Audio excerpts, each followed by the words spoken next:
Hello everybody, my name is Glor from the Glor Zone channel on YouTube, and today I would like to talk about Dark Souls 3.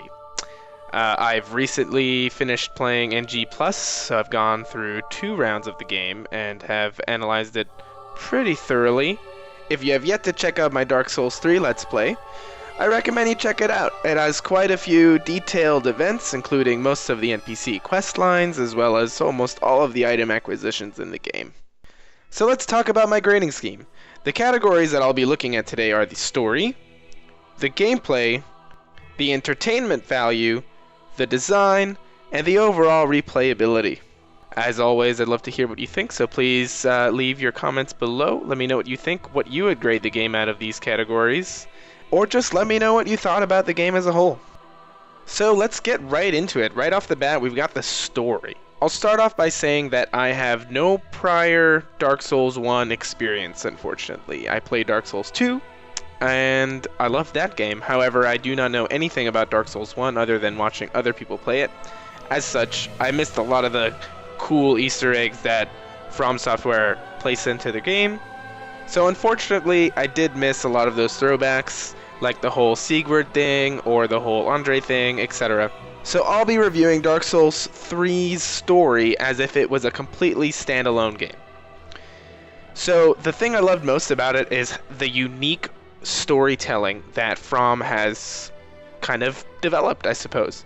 A lot of the story comes through the item descriptions, the environment, or various things that you'll just find on the ground, even the way characters act or NPCs express themselves to your character.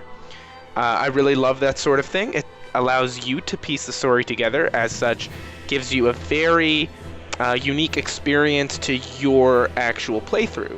I really thought that was fantastic. The story itself is rather vague and confusing at times. Without some prior knowledge or some backup before beginning the game, I would have been quite a bit lost. However, having that background, I think the story was really, really good, and I'm going to give it about an 8 on 10. And the reason I do this is because of its unique style, really cool, climactic kind of feeling to it that it had, its overall involvement with its NPCs and side quests, etc. And unfortunately, the only reason why I don't think it's really quite perfect or really quite there is there are a lot of gaps to the story, because of the way it's told, and you'll end up missing a lot of it on your first playthrough. So From Software's unique style of storytelling, which albeit is quite cool and original, I think it inherently is quite flawed in the sense that a lot of gamers who pick up the game who like to be spoon-fed a story will be quite disappointed. This is by no means a Witcher 3 style of playthrough where the story is pretty much spoon-fed to you through tons of cinematics and dialogue. No, this is not the case. Nevertheless, I think Dark Souls 3 had a phenomenal story. I thoroughly enjoyed it, and I think any sort of gamer who at least puts a little bit of effort into reading something or paying attention to the environment will also have a great experience. Next up, we have the gameplay. The gameplay of this game, the combat, the enemy AI, the movement, the speed, everything about what you do with the controller and what the game itself does to you was absolutely phenomenal. I can't imagine a better game in terms of its combat design. It is a flat-out 10 on 10. It is super fluid. Everything just connects. The swings of your swords, whether it's the timing of your shields or your kicks or whatever, everything feels incredibly realistic. There were times I felt like I was really in the game myself, and I even moved my body in real life in conjunction with my character's movements when I roll to move to dodge an attack or to swing my sword. I really get into it. In terms of gameplay, I can't think of a game that is even close to being as good or better. Therefore, in my book, this game is pretty much perfect when it comes to its gameplay mechanics. Okay, now we've talked about the story and the gameplay. Next up is the entertainment. Let's just face it, Dark Souls is fun, okay? Dark Souls is a great game. It really is immersive. It pulls you right in. Super addicting. the basic foundation of the design is phenomenal. You got those RPG aspects that allow you to really build your character the way you want it, with various types of armor, or different spells, or different swords, items, etc.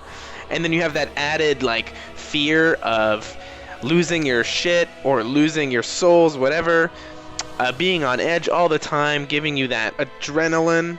A lot of games nowadays are a bit too casual for my taste. They really fail to give that fight or flight response sort of immersion into their games, and as a consequence you have less of an attachment to your character, to the game itself, and results in a bit of a less rewarding experience at the end of it all. Therefore, I really love how entertaining this game can be, and that's why I gotta give it a perfect 10 on 10. So now let's talk about the design. Design is a pretty broad word. It covers a lot of different areas. It basically is responsible for the gameplay mechanics, the combat. It's also responsible for the interweaving of the story, the different level designs, and anything else that really comes into making the game. So it's pretty much everything. So it's kind of a bit difficult to judge the design as a whole, but there are a few things about Dark Souls that bother me. It's not the boss fights. Those are designed wonderfully, more or less. There are boss fights that are difficult. There are boss fights that are easy. There are different designs of boss fights that allow for different styles of play, and you need to adapt to these in order to be successful.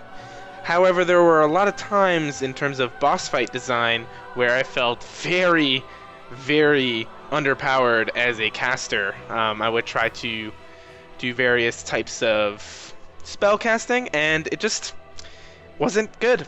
It just wasn't as good, and that's kind of a flaw in the game that I see. It's a bit of a poor design aspect. Having monsters that are incredibly aggressive to make the game challenging doesn't allow for a lot of casting, because they're just always in your face, and casting takes a long time, even with the reduced rings, etc. I found it rather challenging. Then, if we talk about level design, the game is unreal. You see it, you can go to it. Basically, the game is shown to you at the beginning, and you cover almost every aspect that you see. Even the fucking mountains that you see, you go to it. Arc Dragon Peak, unreal. So, the level design is fantastic. Even how the shortcuts somehow like bring you back to other areas of the game that allow you to kind of feel where you are in terms of this world, and it really increases that immersion again to that whole storytelling is just fantastic. And those aspects, the design there is just phenomenal. From did a great job there. Now there are other aspects of design and storytelling and guiding that kind of lack in the game. There are moments like when you're somehow supposed to know to cross to that prism tower where Yorkshire is. It's an invisible bridge. How the fuck are you supposed to know that there's a fucking invisible bridge there? I didn't find a single item that kind of mentioned this. All I did was see a bonfire in the distance. If I were to guess that there was an invisible bridge, what in the hell? So other than that, and a few gaps here and there about knowing how to get certain things or certain places, or to try to piece the story together, there are things like the quests that don't really add up. How the hell are you supposed to know that Sigurd ends up in a well in an area that you clear before he gets there, so you have to go back? Acquiring Havel's armor on that bridge next to that stray demon after you kill him, it arrives there? Like, it's just so vague, and without data mining or knowing everything about Dark Souls or just vastly exploring the game after all NG is done, I just don't see it. So unfortunately, I can't give the design a perfect score because it is lacking in a lot of areas. As such, I'll give it about a 9 on 10, and that's pretty generous. But the game itself is just so fun, and mechanically, combat, gameplay-wise, fantastic that it just deserves a high grade. Last but not least, we have replayability. So what does that mean? It is how likely are you to replay this game after you have completed this main story. Well, for me, I certainly did. I thought it was great. I was super excited to try a new different build in NG+, higher soul level, carry all my shit over, try a different set of weapons or a different set of spells, and that was great. I had a great time. NG+ was fantastic. However, it was kind of boring. The enemies were the same. Unlike Dark Souls 2, the placements were identical. All that really happened was they had a damage and health boost. That's it. That's all it was. There was some new rings to acquire. Did that, I guess. Kind of lackluster, unfortunately. But there are tons of different builds and variety stuff that you can try out in the game that it does have quite a high sense of replayability. Then there are PvP aspects to the game. But don't get me started on PvP. Oh my god, let's just call it World of Lagcraft, Jesus. Sure, there are different Fight Club scenarios, kind of neat, where you get to 1v1 people next to Pontiff Sullivan's room, but the PvP in Dark Souls 3 feels more like you're fighting latency than you are another player. Honestly, it's too bad that From Software has created such a beautiful, intricate, mechanically fluid design of combat. And here we are, when we get to the part where we get to fight each other, it just bombs because of the latency. It's unbelievable. Unfortunately, that's where this kind of takes a hit on the replayability, because I'd rather gouge my eyes out than go PvP again. I still have a few things to farm by invading people, and oh my god, let's not talk about lag and getting outnumbered. Every time you invade someone, it's more like a 3v1 than anything. It's horrible.